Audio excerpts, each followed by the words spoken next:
बड़ी खबर इस बीच आ रही है। अतीक अहमद को उम्र कैद की सजा सुनाई गई है। बड़ी और अहम खबर, उमेश पाल अपहरण केस में उम्र कैद की सजा हुई है। बड़ी और अहम खबर इस वक्त की आपको बता रहे हैं। उमेश पाल अपहरण केस में अतीक अहमद को उम्र कैद की सजा सुनाई गई है। उमेश पाल अपहरण केस में उम्र कैद की सजा सुनाई गई अतीक अहमद को। अतीक समेत 3 दोषियों को उम्र कैद की सजा हुई है। प्रयागराज की एमपी एमएलए कोर्ट का यह महत्वपूर्ण फैसला आया है, जिसमें अतीक अहमद समेत 3 को उम्र कैद की सजा सुनाई गई। हालांकि उसके भाई अशरफ समेत कई इस समय बरी हो गए। रुमान हमारे सहयोगी ज्यादा जानकारी के लिए इस वक्त जुड़ गए प्रयागराज से। रुमान, क्या अपडेट इस वक्त, क्या चल रहा है वहां पर?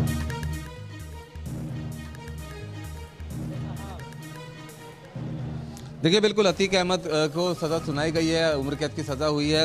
अतीक अहमद समेत उसके 2 और साथियों को उम्र कैद की सजा हुई है। पुलिस प्रशासन अभी भी मौजूद है कोर्ट के बाहर। हालांकि अतीक अहमद, उसका भाई अशरफ और तमाम जो आरोपी जिनको पेश होना था कोर्ट में, उन सभी को ले जाया गया है। अतीक अहमद को नैनी जेल ले जाया गया है।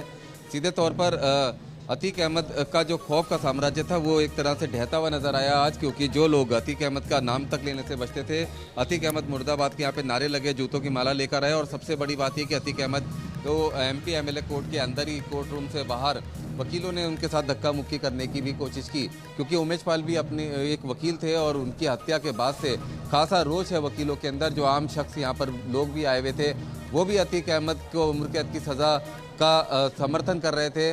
तालियां बजी थी यहाँ पर और सीधे तौर पर उनका ये कहना था कि और इससे भी कड़ी सज़ा मिलनी चाहिए। 50 से ज़्यादा। रुमान बने रही। एक और बड़ी खबर इस बीच आ रही है। अतीक को नैनी जेल लाया जा रहा है।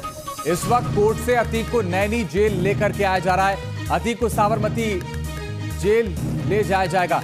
रुमान, क्या ये खबर सही है कि अतीक को नैनी जेल ले जाया जा रहा है, फिर साबरमती जेल ले जाया जाएगा?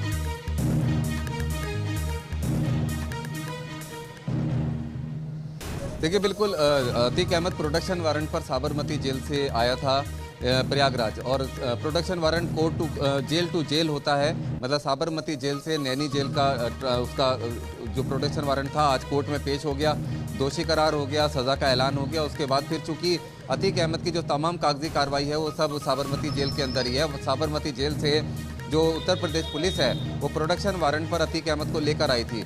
अभी और चीज़ें साफ होनी बाकी हैं, क्योंकि सज़ा का ऐलान कर दिया गया है कंसर्न कोर्ट के द्वारा। कोर्ट के आदेश पर ही अतीक अहमद नैनी जेल से साबरमती जेल गया था। अब कुछ चीज़ें अभी क्लियर साफ नहीं हुई हैं, उसके बाद ही साफ हो पाएगा। अगर स्थिति जो अभी है उसके मुताबिक अतीक अहमद को नैनी जेल से वापस शिफ्ट किया जाएगा साबरमती जेल में, क्योंकि अभी भी वो साबरमती। रुमान बने लौट रहे हैं आपके पास। एक और बड़ी खबर आ रही है। अतीक के भाई अशरफ पर वकीलों ने हमला कर दिया। कोर्ट परिसर में अशरफ पर हमला किया है वकीलों ने। अतीक के खिलाफ वकीलों ने जबरदस्त नारेबाजी भी की है। तस्वीर ये आपके सामने है। न्यूज नेशन पर इस वक्त एक्सक्लूसिव तस्वीर आप देख रहे हैं। किस तरह से अतीक के भाई अशरफ पर हमला कर दिया गया कोर्ट परिसर में।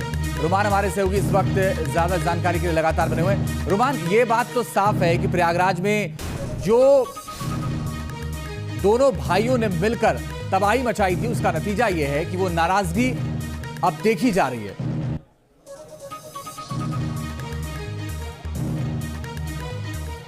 देखिए, बिल्कुल नाराजगी बहुत पहले से थी। कोई इनको पसंद नहीं करता था, लेकिन दहशत की वजह से कोई मुंह नहीं खोलता था। किसी की इतनी हिम्मत नहीं थी कि अतीक अहमद और उसके परिवार और अशरफ की तरफ आंख उठा के भी देख ले।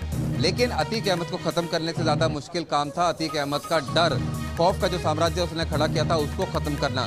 और प्रशासनिक डंडा जब अतीक अहमद पर चला है तो सीधे तौर पर उसे भी ताकत का अंदाज़ा हो गया कानून की, क्योंकि एक वक्त ऐसा था जब कोर्ट के 10 जजों ने अतीक अहमद की सुनवाई से अपने आप को अलग कर लिया था। 11वें जज ने सुनवाई की। बिल्कुल रुमान बने रहिए, लौट रहे हैं आपके पास।